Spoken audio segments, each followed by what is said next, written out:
Democrat Congressman Jared Huffman is angry that the National Prayer Breakfast at the Capitol building actually included prayer.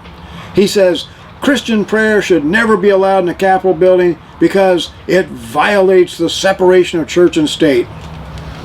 That is one of the most evil lies ever told in America. The First Amendment says this: Congress shall make no law respecting an establishment of religion. And the second part says this: or prohibiting the free exercise thereof. First, there will never be a National Church of America, and the government is prohibited from persecuting the Christian church. There is nothing unclear about that. Freedom of religion was the #1 priority of the Founding Fathers. They put it in the very first sentence in the very first constitutional amendment. It was written by the Founding Fathers specifically to protect the United States from the evil politics of men like Jared Huffman. Over 20,000 letters written by the Founding Fathers prove beyond any doubt that the United States was founded as a Christian nation. In God we trust is our national motto. It's written on our money and engraved on our national buildings. The only constitutional restriction is that the government may not interfere in the free exercise of the Christian faith in any way. There's a reason for that. The American way of life is built on Christian morality. Today we have children committing suicide in record numbers.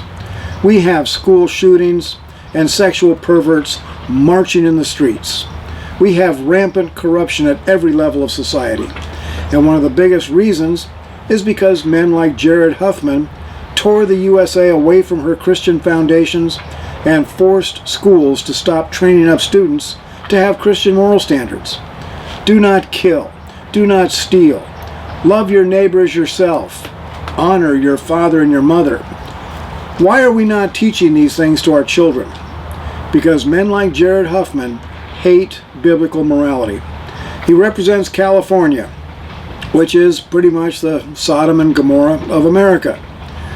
I joined the Mordecai Mission because they exist to expose and defend against the persecution of Christians in the USA.